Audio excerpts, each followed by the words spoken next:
Hello everyone. Today let's talk about the problem of iterator.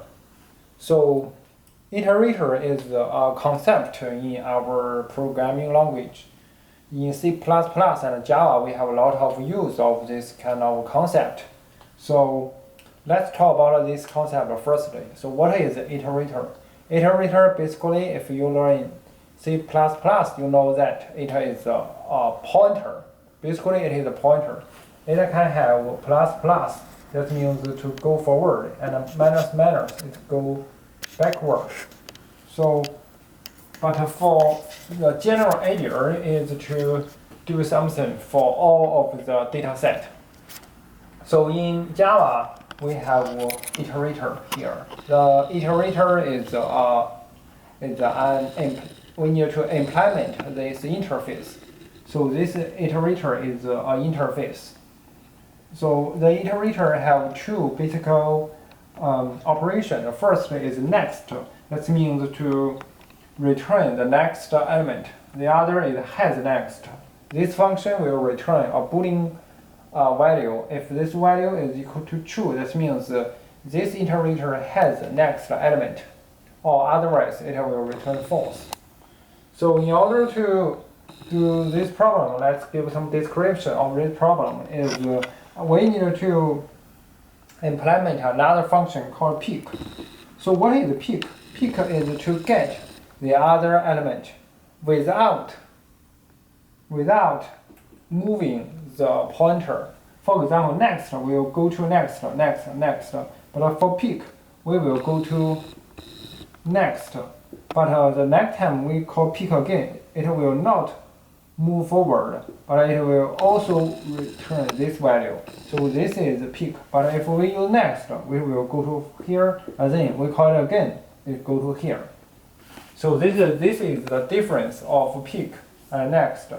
So when we try to implement a pick, we need to consider about two problems. The first is how to do something like this, because we cannot use other mechanism and we can only use next and has next. So the very general idea is to use some cache problem. So what is cache? Cache means you try to get something, but you first to store it in the memory. And this function and this function, they have some they have some very hard relationships between this one and this one. This means if we have some case, if we have next and pick and then next, this means these two functions need to communication. So they need to have some flag to determine their behavior. So let's give them the flag is called is pick. If it's not is pick, then it will return. Element E is the cache we just talked about.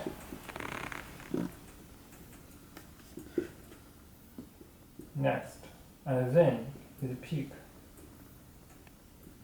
equal to true. Return E. And for this one, I also need to do something like this. If not is pick,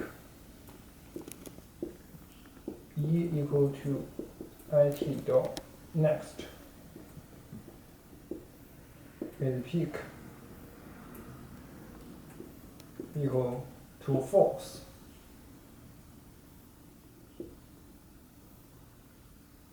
Return E. So in this way, this flag will be used to communicate with the two functions. So by doing the two things here, this will be implemented. This is this class.